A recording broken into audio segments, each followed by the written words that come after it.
Sure. All right. I'll switch seats. All right, going to game one, we got Palutena versus Squirtle.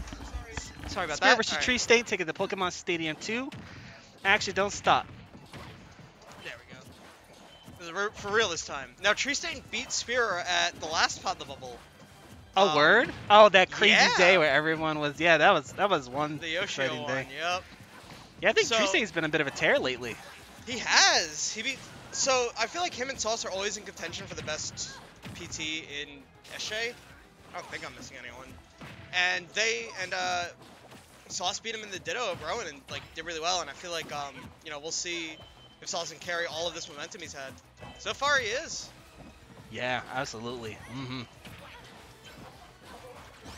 Kind of keeping Spiro pushed into that corner, already at 88%, but he's still on Squirtle.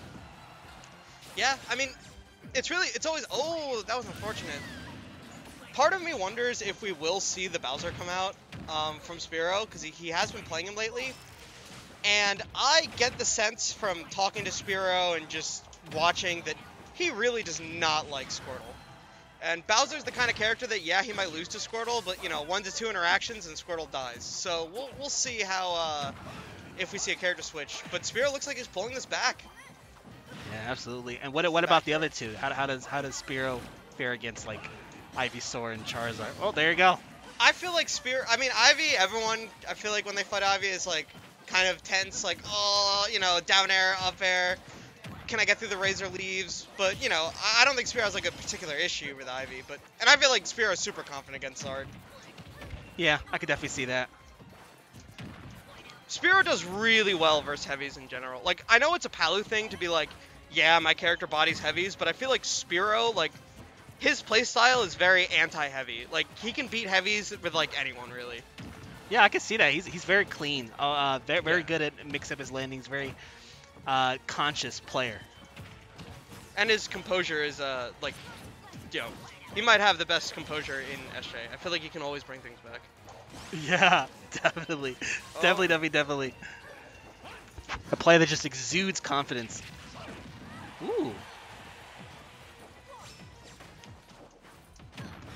And Spiro kind of got the warm-up round one fighting Rabbit's PT. So, that's always something that you have to consider when it's like, okay, if their round one was the same character as what, his round two is, like, you kind of get that warm-up, but at the same time, there's that dynamic of like, okay, what if they play really different?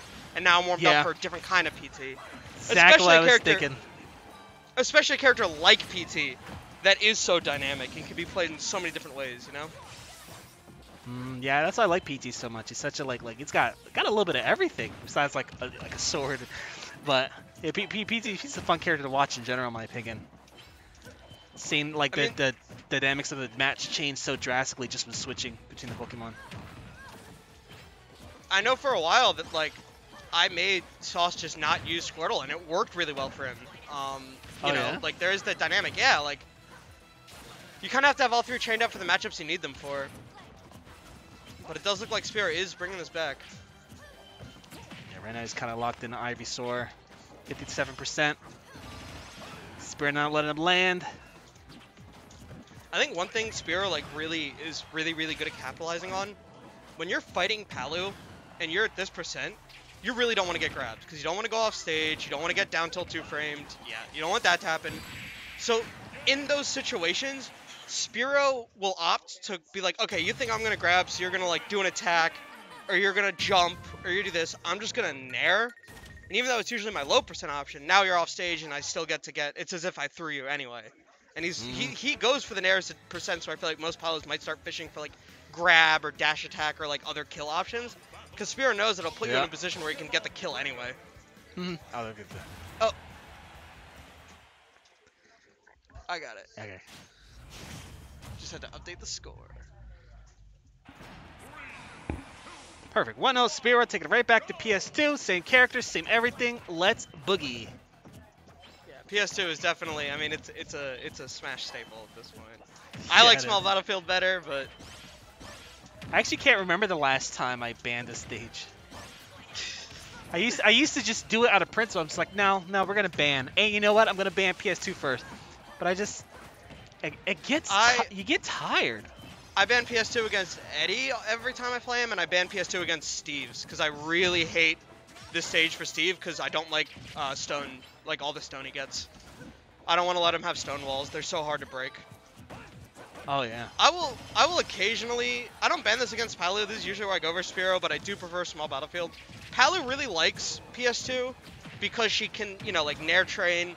I feel like the platform, she's so good at sharking them with Nair.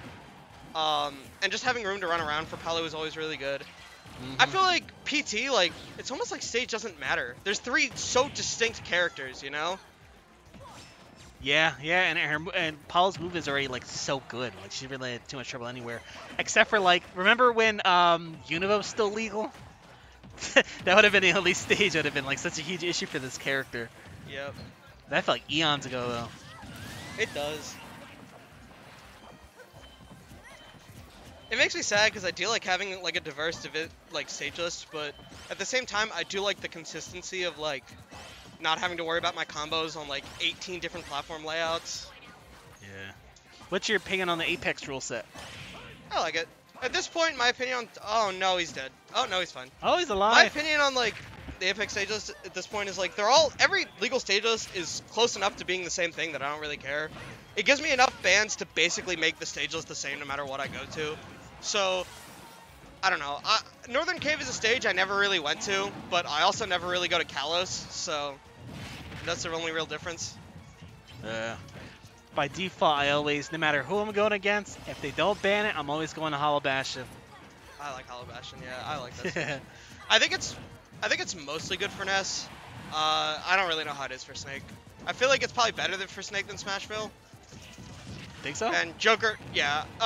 Lower ceiling and harder to CC4, and the platform's lower to the ground. And Snake has a really bad full hop, so he reaches the platform faster. No, I dig it. I went for Right the jab now. block, just missed it. Gets the side B. Tries to go for the double. One thing I don't see Spiro really do that I see other Palus do, they like to end combos with side B, so you'll see Palu mains fish for auto reticle into side B. Spiro doesn't really do that. His side Bs are very much like neutral openings, or things to do in neutral. Yeah, I've seen him do follow-up, like, I've seen him follow up the side B, like when he's edge guarding. Haven't seen him do too much in neutral. Maybe he doesn't like how overcommittal could be if it misses? Probably.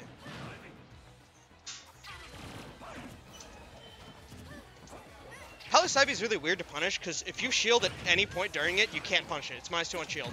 But it's really vulnerable if you're able to jump over and hit Palu or hit Palu coming down.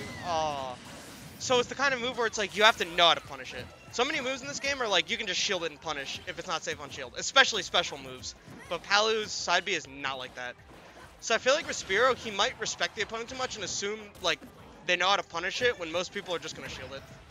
Yeah, I'm definitely willing to bet that, especially since he already faced Treestain before and he knows what he's capable of. Yep. To minimize like those little things where he can give himself that opening that he doesn't need. Yeah.